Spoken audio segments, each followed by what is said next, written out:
Assalamualaikum warahmatullahi wabarakatuh.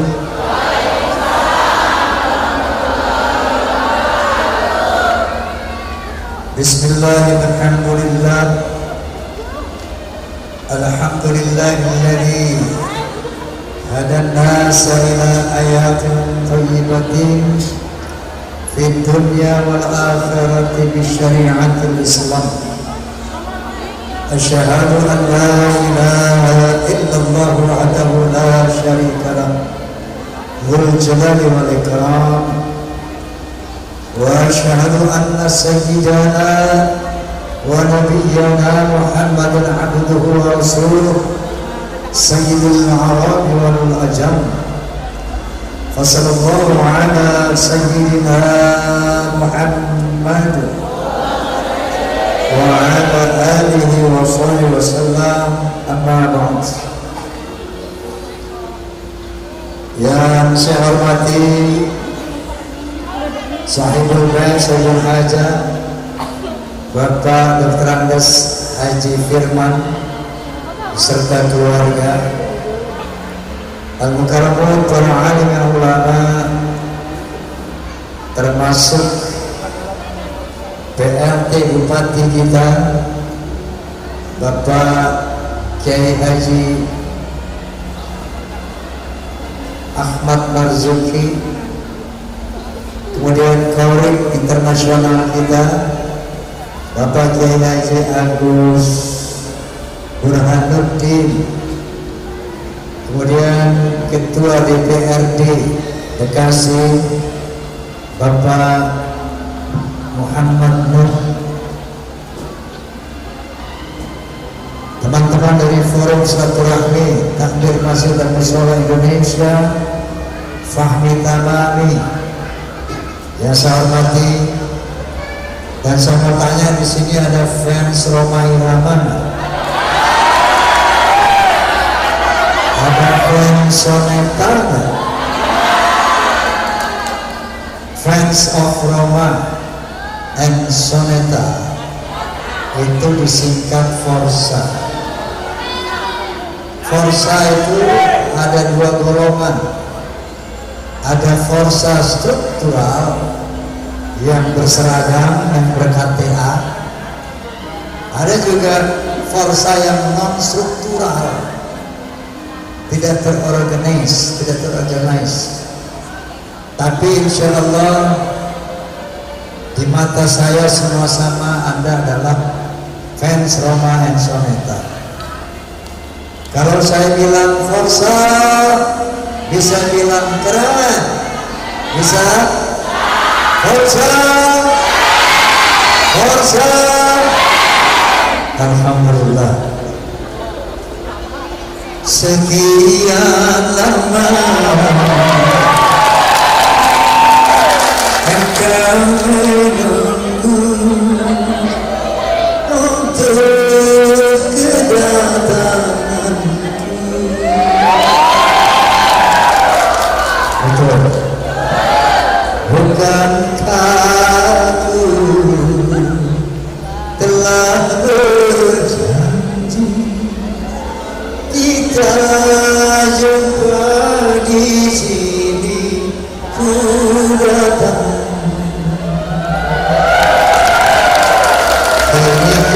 Dan padamu semula,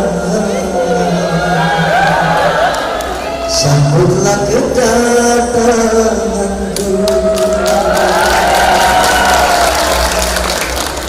Allahumma sholli ala Muhammad. Memperingati Isra wal Mi'raj, sebagaimana firman Allah Subhanahu wa taala, A'udzu billahi minasyaitonir rajim. Bismillahirrahmanirrahim.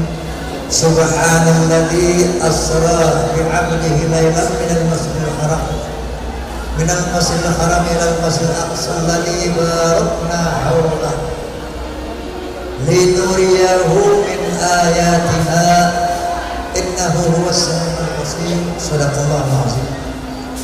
Yang artinya Maha Suci Allah yang telah memperjalankan hambanya pada suatu malam yaitu Nabi Muhammad SAW dari Al-Masjidil Haram di kota Makkah ke Al-Masjidil Aqsa di Baitul Maqdis, kalau sekarang Palestina. Kemudian dari Masjidil Aqsa dimi'rajkan dengan melalui kendaraan yang khusus diciptakan oleh Allah Subhanahu wa taala, yaitu yang kecepatannya lebih cepat dari cahaya, bahkan lebih cepat dari kilat, maka disebut buraq. Dikawal oleh Jibril alaihissalam, jenderalnya para malaikat, untuk menuju Sidratul Muntaha melalui 7 lapis langit. Setelah selesai, kembali turun ke Al-Masjidil Aqsa, dari Al-Masjidil Aqsa kembali ke Al-Masjidil Haram di kota Makkah. Perjalanan yang maha jauh itu hanya dicapai dalam waktu 1 malam saja. Percaya nggak? Percaya tidak? Jawaban itu indikasi dari iman, ya. Karena begitu Rasulullah turun, beliau cerita kepada para sahabat. Yang pertama mengatakan, oh saya percaya. Namanya Sayyidina Abu Bakar. Kenapa Sayyidina Abu Bakar begitu percaya apa yang dikatakan Rasulullah? Rasul bercerita, saya diperjalankan oleh Allah dari Al-Masjidil Haram ke Masjidil Aqsa yang jauhnya luar biasa. Kemudian diangkat ke langit melalui 7 lapis langit, balik lagi sampai sini cuma 1 malam. Yang lain begitu ditanya percaya apa tidak, bengong, diam, bingung. Cuma Sayyidina Abu Bakar mengatakan, oh saya percaya. Jangankan cuma begitu, lebih dari itu Muhammad yang cerita, saya percaya. Ini dasarnya iman. Kenapa Abu Bakar bisa menyatakan itu? Karena beliau kenal banget sosok Nabi Muhammad SAW. Beliau ada teman sepermainan sejak kecil, sejak muda selalu sama-sama. Beliau kenal akhlak Nabi, nggak pernah berdusta sekecil apapun. Maka waktu muda dapat julukan Al-Amin, orang yang bisa dipercaya. Kalau sekarang orang tidak percaya Nabi Mi'raj, terlalu. Kenapa? Teknologi telah membuktikan. Allah Subhanahu wa taala pernah berfirman, A'udzu billahi minasyaitonir rajim, bismillahirrahmanirrahim. Ya ma'syaral jinni wal ins, in istata'tum an tanfudhu min aqtaris samawati wal ard, fanfudhu. La tanfuduna illa bisultan. Allah berfirman, hai bangsa jin dan bangsa manusia, kalau kamu mau menyeruak ruang angkasa naik ke langit dan mau menyeruak ke dalaman bumi, fanfudhu, silakan. Tapi la tanfuduna illa bisultan, kamu gak akan bisa naik ke langit kecuali dengan sultan. Sultan itu kekuatan, kekuasaan, power, science and technology. Ayat itu dulu dilakukan oleh manusia. Sekarang begitu manusia telah naik ke bulan, kemudian ada proyek ke Mars, baru mata manusia terbuka, ternyata Allah Maha benar dengan firman. Sekarang manusia biasa saja dengan pesawat ulang-alik bisa keluar angkasa, berarti Nabi SAW dengan kekuasaan Allah, dengan teknologi Allah pasti mampu untuk memi'rajkan Nabi ke Sidratul Muntaha. Paham? Apa tujuan Isra wal Mi'raj? Ada dua. Yang pertama, linuriyahu min ayatina, agar aku perlihatkan kepada Muhammad tanda-tanda kebesaran Allah. Ini yang namanya bintang bulan, bintang matahari yang kita lihat, itu baru hiasan langit yang pertama. Itu baru langit yang pertama yang kita lihat. Belum lagi dimensi kedua dengan dimensi yang lain, atmosfer yang lain, yang ketiga, yang keempat, kelima, ketujuh. Nabi diperjalankan. Linuriyahu min ayatina, agar aku perlihatkan tanda-tanda kebesaranku. Supaya apa? Nabi bertambah yakin, bertambah iman, bertambah takwa kepada Allah Subhanahu wa ta'ala. Memperhatikan ciptaan Allah, istilahnya namanya tafakkur. Apa? Tafakkur. Yang pertama ditafakkur, untuk bertafakkur. Yang kedua dalam rangka menerima perintah sholat. Oleh karena itu ada korelasi yang sangat erat antara tafakkur dan sholat. Paham? Orang yang gak pernah tafakkur gak akan meyakini Allah secara akul yakin. Orang kalau yang sering tafakkur, insya Allah dia akan meyakini keberadaan Allah secara akul yakin. Kalau sudah yakin ada Allah dengan eksistensi Allah, pasti orang akan mudah melakukan perintah Allah, gampang menjauhkan larangan Allah, karena akul yakin Allah ada. Makanya Nabi SAW bersabda, tafakkaru fi khulqillah wa la tatafakkaru fi dhatillah.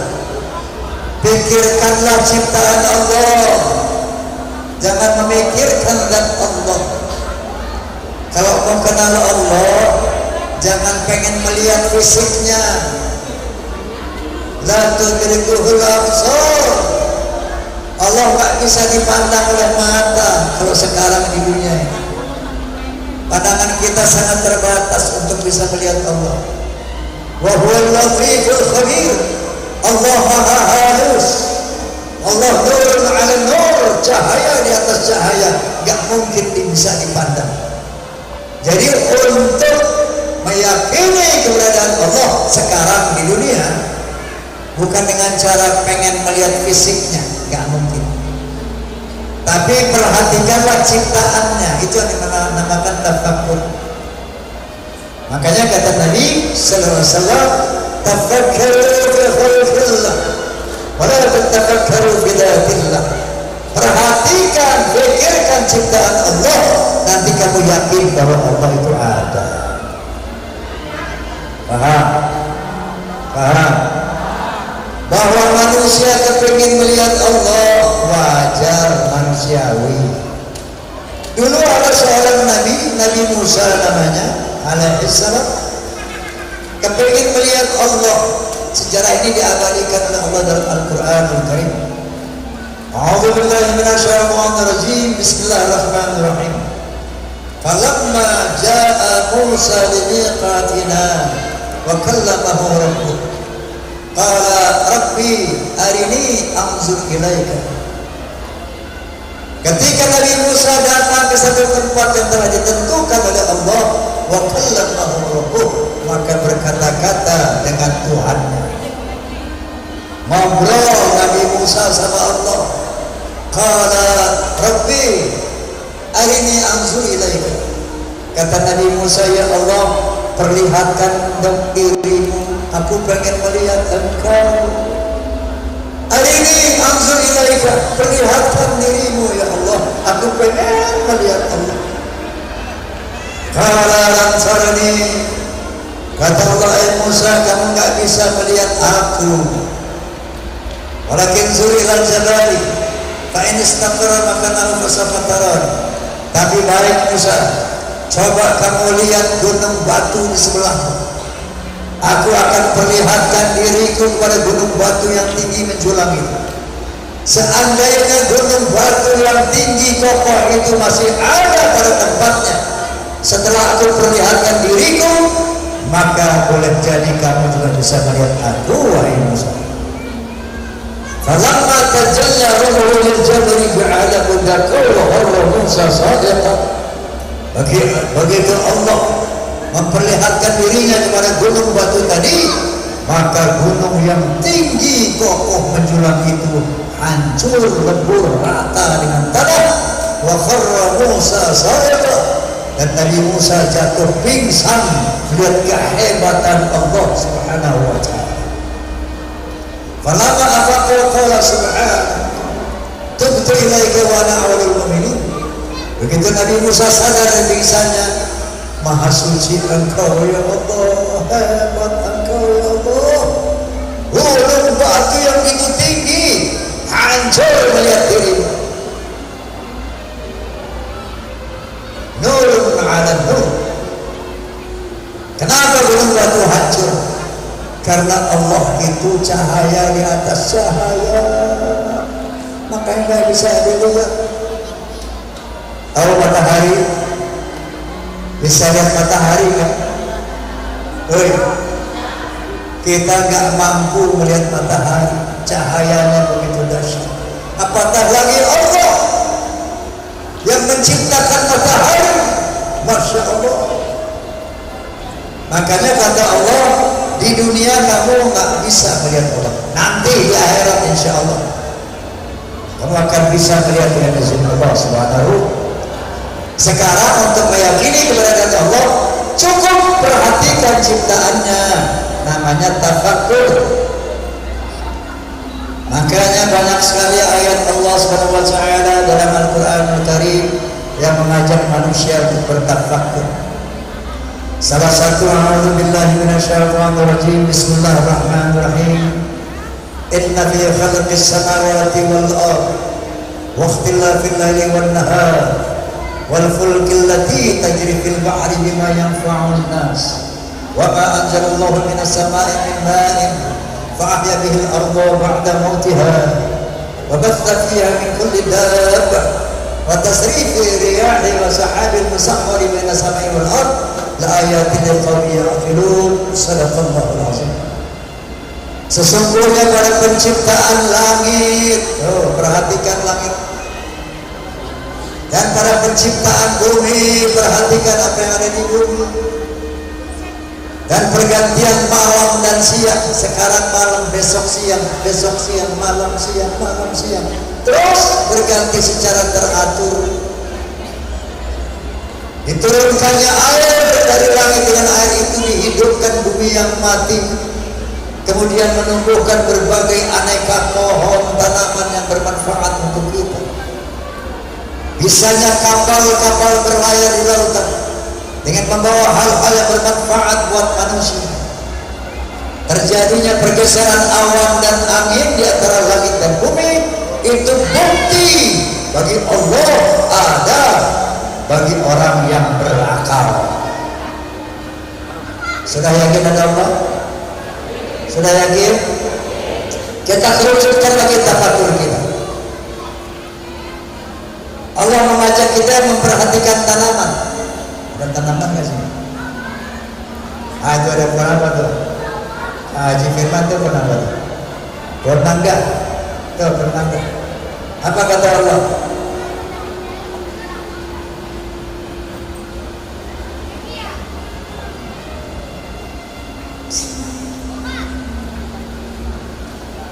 Subhanallah.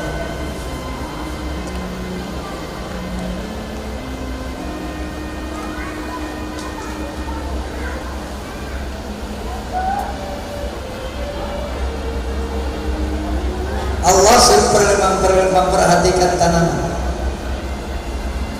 Lalu Allah bertanya kepada kita, "Antum tazra'unahu am nahnu zari'un?" Afara'aitum ma ta'rudun. Nah, itu ayatnya. Tidakkah kamu lihat pohon yang kamu tanam? Afara'aitum ma ta'rudun. Ini kata Haji Firman itu pohon mangga dulu yang tanam. Allah katakan, afara'aitum ma ta'rudun. Tidakkah kamu perhatikan pohon yang kamu tanam? Lalu Allah tanya sama kita, antum tazra'unahu am nahnu zari'un? Kamukah yang menumbuhkan pohon itu atau aku yang menumbuhkan? Oh, ditantang akal kita untuk bertafakur, untuk berpikir. Sholat insya Allah kita akan bisa laksanakan dengan baik. Nah, sekarang sholat, Allah dalam Al-Quran berfirman, Inna salata kanat 'alal mu'minina kitaban mawquta. Salat itu wajib bagi orang yang beriman pada waktu yang ditentukan. Apa itu wajib? Menurut kaidah ilmu fiqih, ma yusabu ala fi'lih wa yu'aqabu ala tarkih. Yaitu kalau dilakukan mendapat pahala, kalau ditinggalkan mendapat siksa. Itu yang namanya wajib. Ma yusabu ala fi'lih wa yu'aqabu ala tarkih. Kalau dikerjakan mendapat pahala, tidak dikerjakan mendapat siksa, ancaman siksa. Kapan waktunya? Aqimus sholata li duluki syamsi ila ghasaqil lail wa qur'an al-fajr. Tegakkanlah salat min duluki syams, mulai tergelincir matahari. Begitu matahari di atas kepala, tidak ada bayangan, belum masuk zuhur. Begitu tergelincir sedikit aja, tak masuk zuhur. Ila ghasaqil lail, sampai tengah malam. Ada orang yang bilang nggak ada sholat 5 waktu dalam Quran. Berarti dia nggak paham mentafsir Quran. Berarti dia tekstual melihat Quran. Coba lihat, aqimus sholat dari duluki syams. Tegakkanlah sholat mulai dari gelincir matahari, mulai gelincir ila ghasaqil lail, sampai kepada gelap malam. Bukan matahari gelincir dan gelap malam, tapi sampai dari mulai gelincir matahari masuk zuhur, terus begitu gelincir lagi matahari sama badan dengan bayangan asar, terus terbenam matahari maghrib, hilang cahaya merah isya, wa qur'an al-fajr, bacaan fajar, yaitu sholat subuh. Berapa waktu itu? 5. Lalu apa gunanya sholat? As-salatu doa. Sholat itu doa. Ad-doa silahul mu'min. Doa itu senjata orang beriman.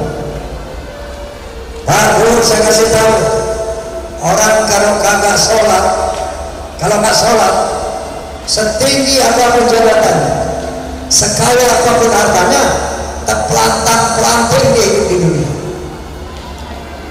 terbontang-terpelanting dia hidup di dunia menghadapi persoalan dunia.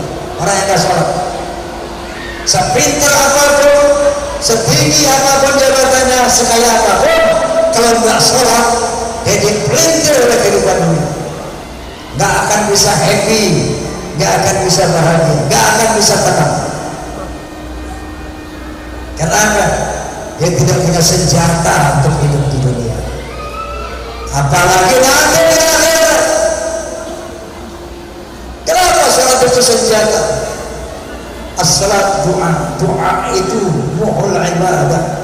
Sedinya ibadah itu doa. Sholat itu kumpulan doa. Coba lihat Al-Fatihah. Iyyaka na'budu, kepada engkau, iyyaka direct langsung, bukan iyyahu, bukan kepadanya, enggak langsung. Iyyaka, kepadamu, na'budu, aku menyembah, wa iyyaka, dan kepadamu nasta'in, aku mohon pertolongan. Apa itu pertolongannya? Ihdinas siratal mustaqim, tunjukkan aku jalan yang lurus. Apa itu jalan yang lurus, siratal ladzina an'amta 'alaihim, jalan yang Engkau beri nikmat atas mereka. Tuh kayak jalan para kiai, tuh kayak jalan orang yang saleh, tuh kayak para agniya yang baik, tuh jalan orang yang nikmat yang bahagia. Ghairil maghdubi 'alaihim, bukan jalan yang Engkau murkai seperti mereka. Siapa itu? Tuh para ahli maksiat, tuh tukang mabuk, tuh penzina, tuh koruptor. Bukan itu ya Allah. Walin, dan bukan yang sesat. Sekarang banyak banget aliran sesat, bukan di luar Islam aja, aliran Islam yang sesat juga banyak banget. Dengan Al-Fatihah, sebelum kita berinteraksi, bersosialisasi di masyarakat, kita sudah bentengi diri kita dengan mohon perlindungan kepada Allah ketika kita bersosialisasi. Belum lagi dulu iftirash, kita kemukakan 8 proposal. Rabbil firli, ya Allah ampuni aku, warhamni, kasihani aku, wajibuni, tutupi kelemahanku, warfa'ni, muliakan aku, wahdini, bimbing aku dalam hidup ini, warzuqni, berikan aku rezeki, wa'afini, sehatkan aku, wa'fu anni, maafkan aku. Semua kebutuhan manusia ada dalam salat. Makanya salat mesti khusyuk, karena Allah berkata aflahal mu'minun alladzina hum fi salatihim khashi'un. Beruntung orang yang beriman yang di dalam salatnya khusyuk. Kenapa untung? Langsung dijawab oleh Allah. Rabbil firli, artinya khusyuk itu faham, mengerti yang kita ucapkan.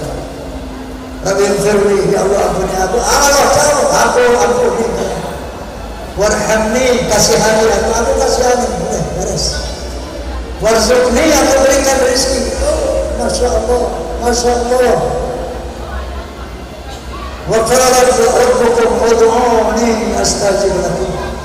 Dan berkata Tuhanmu, minta kepada Allah dan Allah akan berikan. Pasti diberikan, pasti.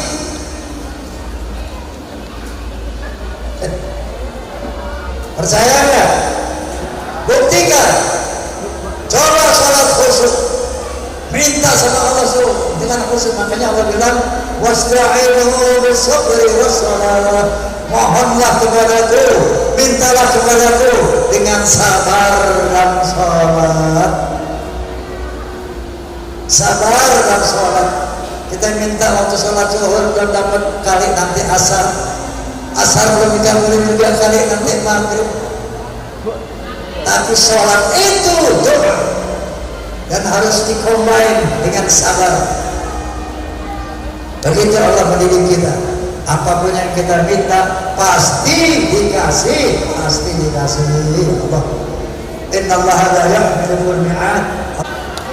Yang sama-sama kita nyanyi bareng-bareng yang mulia. Oke? Hayya hayya hayya hayya.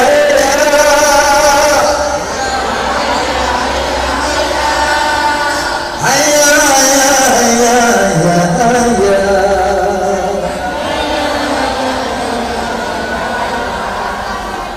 Dalam berbicara harus memakai akhlak. Akhlaknya rame-rame. Oke? Dalam berbicara harus memakai akhlak. Di dalam berusaha harus memakai akhlak. Dalam rumah tangga harus memakai akhlak. Di dalam bernegara harus memakai akhlak. Manusia mulia adalah dengan akhlak. Manusia kan hina kalau tidak berakhlak. Harta dan jabatan tak menjadi ukuran.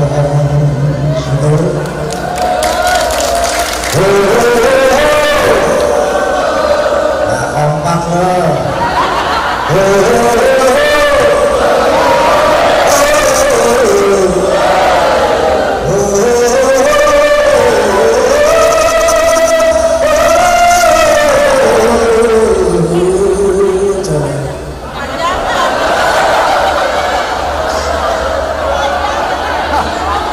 manusia adalah sebaiknya ciptaan, akhlak membedakan manusia dan hewan.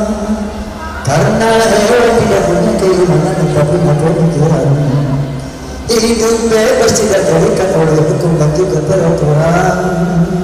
Tararang darang darang darang darang darang darang tararang darang darang tararang darang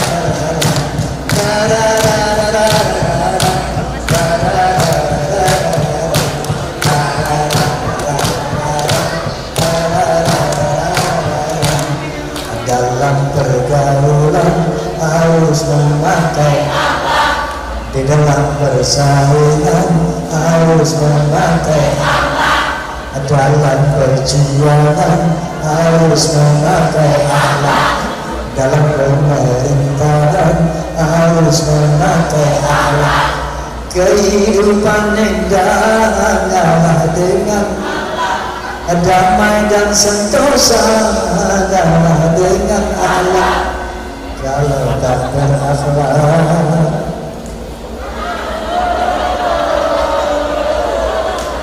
kalau tak berakhlak, negara jadi rusak. Ayo berakhlak. Setuju? Billahi taufiq wal hidayah. Wassalamualaikum warahmatullahi wabarakatuh.